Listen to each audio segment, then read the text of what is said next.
binigay na 500k.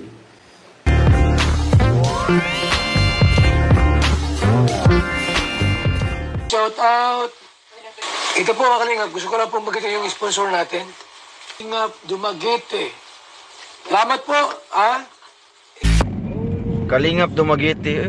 Kalingap Dumaguete. May baka may Kalingap Davao dyan. Hello, Kalingap Dumaguete! Kumusta kayong lahat? Andito na naman ang inyong lingkod. Magre-reaction na naman tayo tungkol dito sa live po ni Kalingap Rab. Ayan, so yun nga yung tinitle niya po na binawi na. So ayun nga po, naalala nyo ba yung sponsor si Erika, di ba? Yung sponsor ba ni Erika na nagbigay ng 500k, ayan, 500k na pera para sa pabahay. Ngayon ay pinaliwanag ni Kalingap Rab na binabawi na ito. So ito yung sinabi ni Kalingap Rab. Binigay na 500k. Kaso binabawi po sa atin. Sana kung ano man, mapanood ni Sir Jun, sana po kahit konti lang po, pwede na pong ibigay sa ibang beneficiaries natin, like Dara, o yung sila Terzo, no? Sobrang kawawa yun, kahit magkano, 50k, 20k, ayan, laking tulong na yun sa kanila. So ayan, linaw na binabawi na po kasi nga 'di ba hindi na matuloy yung pabahay ni Erika. Ngayon po nag-suggest lang naman din si Kalingap Rab na kung pwede namang iba ang bigyan niya at pwede kagaya ni Dara o kagaya ni Terson, yung bata na nanguuling, di ba? Sobrang malaking halagang pera na marami din namang matutunan kung gusto lang din naman ni Mr. John A.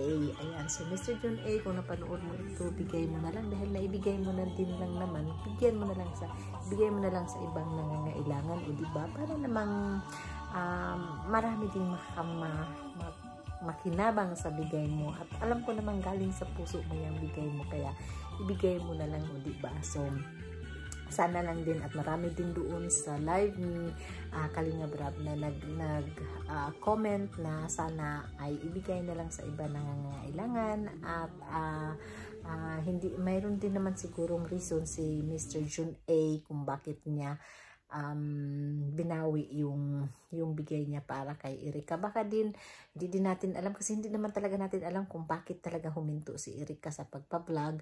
So siya lang ang nakakaalam, at kumbaga sabi nga ni Kalingap Rab, mag-move on na tayo dahil wala din naman tayo talagang alam, hindi pa din talaga ang buong reason lang talaga ay yung gusto lang mag-focus sa pag-aaral. So baka naman talaga totoo, kaya mga haka-haka, marami tayong haka-haka. So hintayin na lang natin kung magbukas na si Erika sa katotohanan, o diba?